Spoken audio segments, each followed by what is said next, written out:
Obviously, at this time of year, when you're playing the Big East or any league across this country, it comes down to one's ability to play with extreme amount of passion. Should know by now that execution, after running what you're running on offense and defense over and over again, that execution has to be precise, and then opportunities have to be taken. And Georgetown, obviously at the 27th of February, haven't seen them for the first time. They're impressive from the standpoint that they did that tonight with probably one of the younger groups, not just in this league but in the country.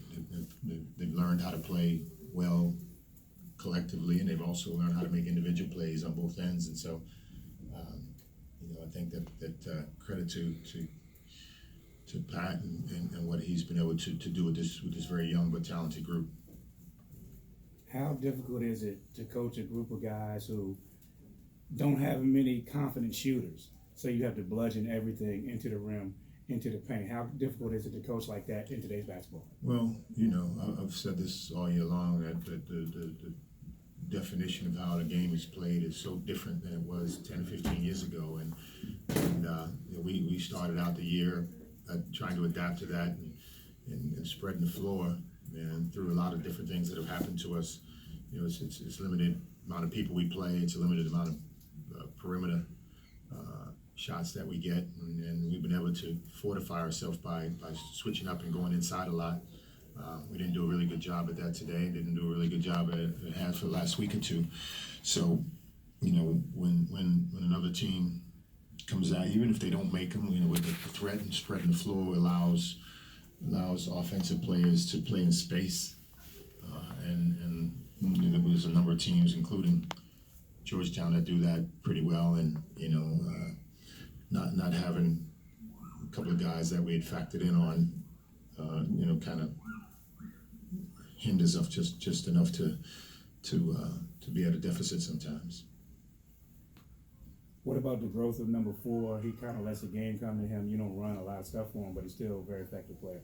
Yeah, Paul is unique. A couple of different standpoints. One, he's young to the game. He's still growing in his knowledge of the game and what he's able to do. And sometimes the more I focus in on trying to give him the ball, the less effective he is. If I just leave him alone, he finds his way to the ball. He finds his way to the basket, and he's got a really good touch in a lot of different ways in and around the basket that he can score. He's learning to play better facing the basket and making pull-up jump shots and threes here and there. So, it's my hope that as he grows both mentally and understanding and emotionally, and his body gets stronger and all that he can be as good as he wants to be.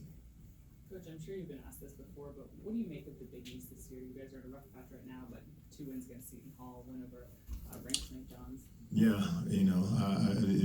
watching Providence at Butler, and as much as they've been, like everybody else, us included, they go up, they go down, they go on the road and win is exactly what this league has been about. And I told a reporter today, just think of it this way: the standard bearer by most people's accounts in this league is Villanova. 2 out of 3 years they've won a national championship, and with less than 2 weeks to go, if things remain the same, it'll be the second consecutive year that they will not win this league in the regular season, which talks about how this league goes, that there are teams that can win this league, but then another team can win a national championship. And that's the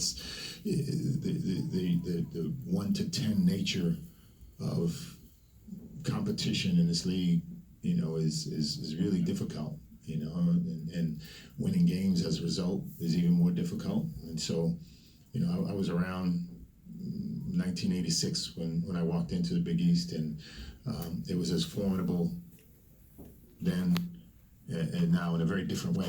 Right now it is a very skilled, offensive, well-coached league that if you don't come very prepared structurally and then physically and emotionally, you're gonna have your hands full.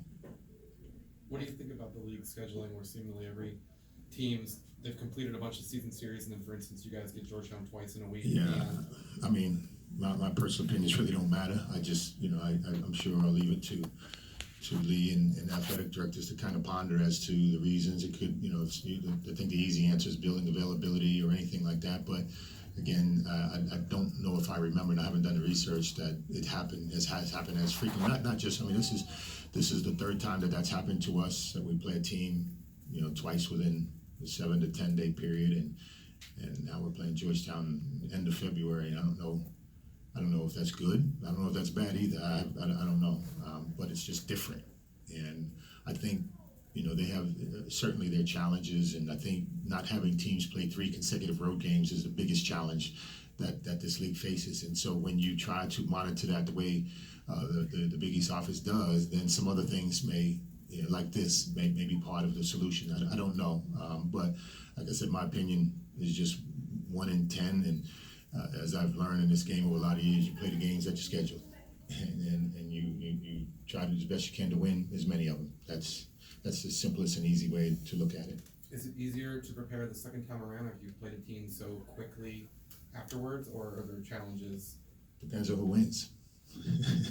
You win the second time around, yeah, it was a lot easier. If not, then and then coaches are good. They'll throw some wrinkles in, and adjustments are not just made for the team that did not win. There's adjustments that either team will make in a very short period of time, and so I don't know. I don't know if I have a qualified opinion that is based on something of substance. It's just it's the way Georgetown's going through it as we're going through it, and Providence Butler play again next week, and yada yada. It's just what we got. Just handle it best way you can. All right, thanks, Coach.